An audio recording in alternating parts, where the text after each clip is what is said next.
British প্রশাসকদের মধ্যে অন্যতম Lord Auckland 1836 থেকে 1842 অবধি ভারতের গভর্নর জেনারেল ছিলেন লর্ড অকল্যান্ড। পোশাকি ভারী পরিচয় ফার্স্ট আর্ল অব অকল্যান্ড এর আড়ালে চাপা পড়ে গিয়েছিল তার প্রকৃত নাম জর্জ ইডেন। ভারতের তৎকালীন রাজধানী কলকাতায় এসে লর্ড অকল্যান্ডের থেকেও বেশি সমস্যায় পড়েছিলেন তার দুই বোন। উপনিবেশ কলকাতার অভিজাত মহলে লর্ড অকল্যান্ডের দুই বোনের পরিচয় হল মিস ইডেন বলে। আজকের কলকাতা ময়দান 19 শতকের মাঝামাঝি ছিল ঘন জঙ্গল, ইতি উতি কয়েক ঘর তাঁতির বাস। তখন প্রধান ঘাট ছিল চাঁদপাল ঘাট। জনৈক চন্দ্রনাথ পালের নামের এই ঘাট নামকরণ হয়েছিল। প্রথমে লোকমুখে এর নাম হয় লেডি বাগান।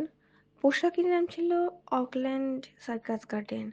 1856 সালে নাম দেওয়া হয় ইডেন গার্ডেন্স। 1865 থেকে 1871 অবধি এই উদ্যানের সংস্কার সাধন হয়। তবে ইডেন তৈরির আগেই কলকাতায় ক্রিকেট খেলা শুরু। 1825 খ্রিস্টাব্দ থেকে এখানে ক্রিকেট খেলত ক্যালকাটা ক্রিকেট ক্লাব। 1864 সালে স্টেডিয়ামের গোড়াপত্তন। ইডেন উদ্যানের একটি বড় অংশ নিয়ে পরবর্তীকালে তৈরি হয় আকাশবাণী ভবন এবং নেতাজি ইন্ডোর স্টেডিয়াম। বাকি অংশ পড়ে থাকে লর্ড অকল্যান্ডের দুই বোনের স্মৃতি নিয়ে। দুই বোনের মধ্যে বড় জন এমিলি ইডেনকে বলা হতো বড়ি মেম সাহেব। ইডেন উদ্যান তার তরফে কলকাতাকে দিয়ে যাওয়া উপহার। তবে দুই বোনের ইচ্ছা পূরণে লর্ড অকল্যান্ডের ভূমিকাও অনস্বীকার্য।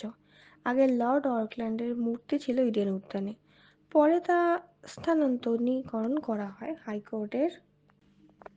1880 খ্রিস্টাব্দে ইডেন উদ্যানে প্রবেশ মূল্য দিতে অস্বীকার করেন ব্রিটিশ সমাজে মান্যগণ্য ব্যক্তি সেটিন কার। নিজের দাবির পিছনে সেটিনের যুক্তি ছিল ইডেন উদ্যান ছিল ব্যক্তিগত সম্পত্তি।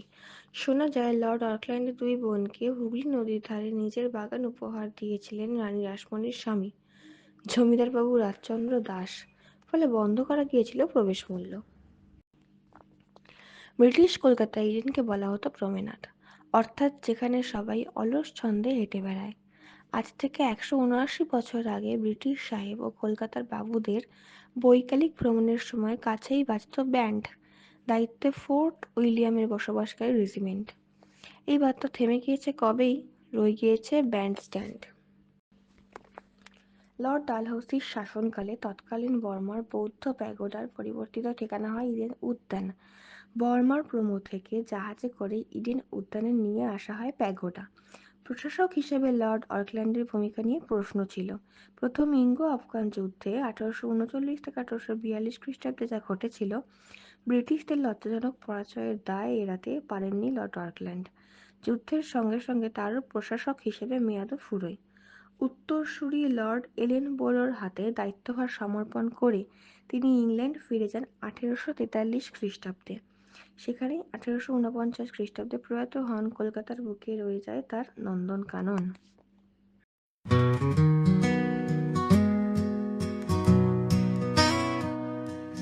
Moonlight whispers through the leaves, silent prayers in the night it weaves.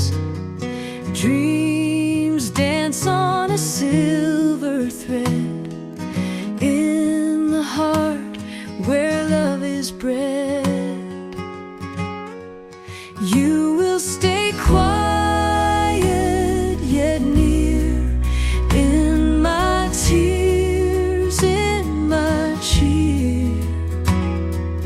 Whispers of your loving call echo through the heart's deep hall. The river hums a lullaby beneath the vast quiet sky. Stars blink tales of ancient lore while I wait forevermore. You will stay quiet yet near in my tears, in my cheer. Whispers of your loving call echo through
কাকা ওই দিকগুলো কেমন টাইপের?